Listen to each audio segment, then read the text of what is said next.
রাজ্যে এসআইআর এর খসড়া তালিকা প্রকাশ। নিজের নাম ভোটার তালিকায় রয়েছে কিনা তা জানতে বিপুল উৎসাহ মানুষের মধ্যে। এরই মধ্যে নির্বাচন কমিশন সূত্রে মিলছে বড় খবর। কমিশন সূত্রে জানা যাচ্ছে, ফর্মে গড়মিলের জন্য 1,90,00,000 ভোটারের কাছে নোটিশ পাঠানো হতে পারে। এর মধ্যে রয়েছে আনম্যাপ 30 লক্ষ। তাদের শুনানির জন্য ডেকে নথি দেখতে চাওয়া হবে।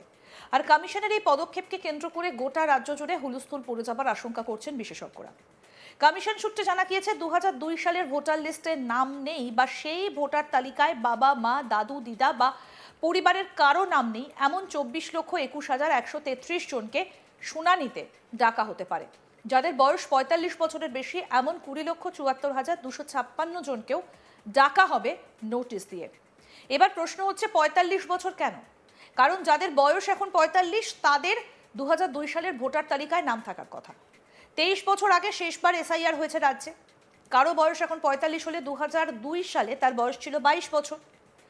18 বছর বয়সে ভোটার তালিকায় নাম ওঠার কথা, কিন্তু 45 বছর বয়স হলেও যাদের নাম 2002 সালের ভোটার তালিকায় ছিল না বা 2006 সালে বিধানসভা ভোটের সময়ও যাদের নাম ভোটার লিস্টে ওঠেনি, তাদের নিয়ে সন্দেহ রয়েছে কমিশনের। এখানেই শেষ নয়, বাবার নামে অসঙ্গতি রয়েছে এমন 85,0886 জনকেও শুনানিতে ডাকতে পারে কমিশন। আবার বাবার বয়স নিয়ে দ্বন্দ্ব রয়েছে এমন ভোটারের সংখ্যাও প্রায় 20 লক্ষ। নোটিশ পেতে পারেন তারাও। এর মধ্যে সব থেকে তাৎপর্যপূর্ণ বিষয় হলো, 11,95,230 জন ভোটারের ক্ষেত্রে বাবার সঙ্গে বয়সের ফারাক মাত্র 15 বছর। একইভাবে বাবার সঙ্গে বয়সের ফারাক 50 বছর এমন ভোটারের সংখ্যা 8,77,736। এছাড়াও 3,29,152 জনের ক্ষেত্রে ভোটার লিস্টে ঠাকুরদার সঙ্গে বয়সের গোলমাল রয়েছে। আবার 13,46,918 জন ভোটারের ক্ষেত্রে লিঙ্গ সংক্রান্ত ভুল তথ্য রয়েছে বলে জানা যাচ্ছে। এক্ষেত্রে কমিশন সূত্রে খবর, হিয়ারিংয়ে ডাকা মানেই নাম বাদ পড়বে এমন কোনো বিষয় নেই। যাদের ডাকা হচ্ছে তাদের অনেকের ক্ষেত্রেই টেকনিক্যাল সমস্যার জন্য তথ্যগত ভুল থাকতে পারে।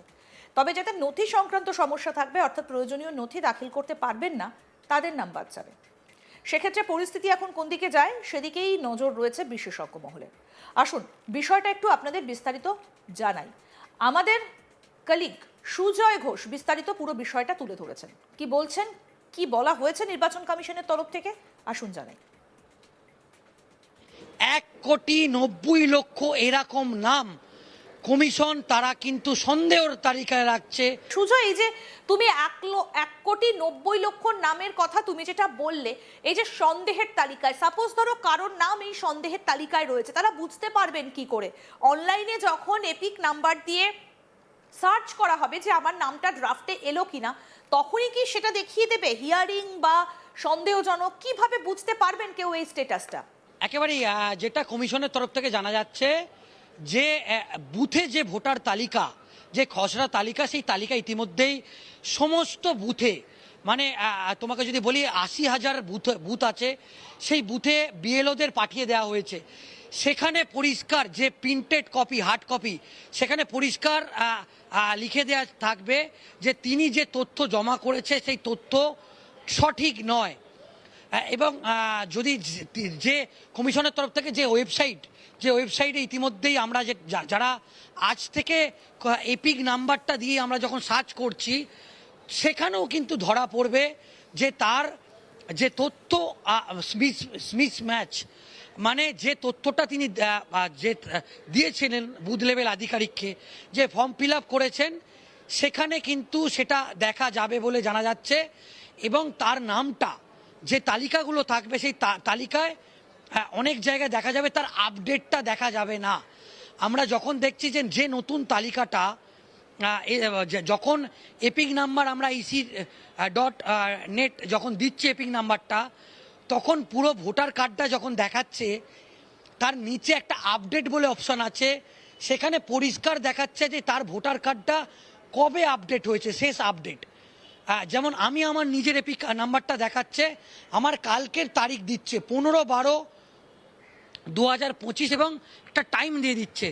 সেক্ষেত্রে যাদের এই ধরনের অসঙ্গতি থাকবে, একদম কমিশন স্পষ্ট বলছে যে তথ্য অসঙ্গতি, এই যে 1,90,00,000 যেটা বলছি, তার মধ্যে 1,70,00,000 এরকম আইডেন্টিফাই করা হয়েছে যাদের তথ্যে পুরোপুরি অসঙ্গতি।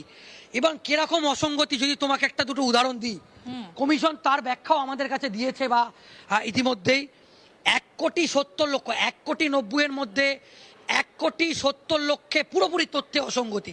কিরকম তথ্যে অসঙ্গতি?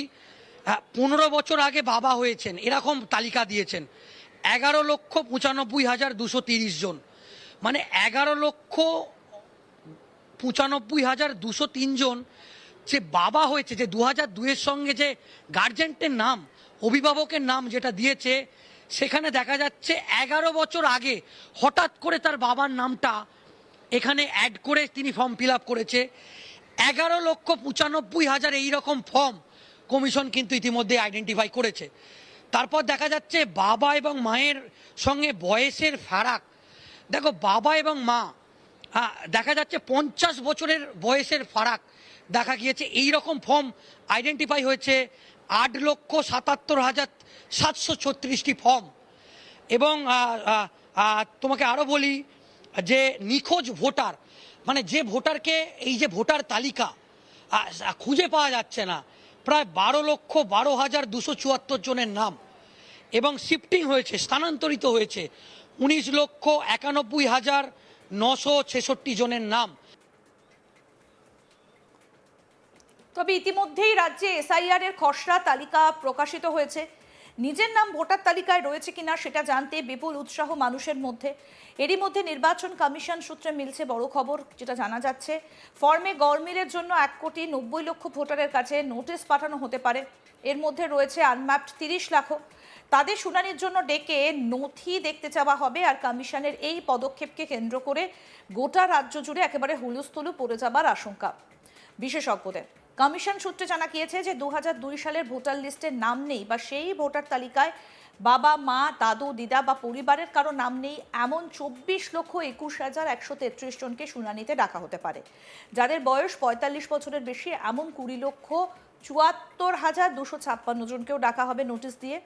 এবার প্রশ্ন হচ্ছে যে 45 বছর কেন? কারণ যাদের বয়স এখন 45 তাদের 2002 সালের ভোটার তালিকায় নাম থাকার কথা। 23 বছর আগে শেষবার এসআইআর হয়েছে রাজ্যে। কারো বয়স এখন 45 হলে 2002 সালে তার বয়স ছিল 22 বছর।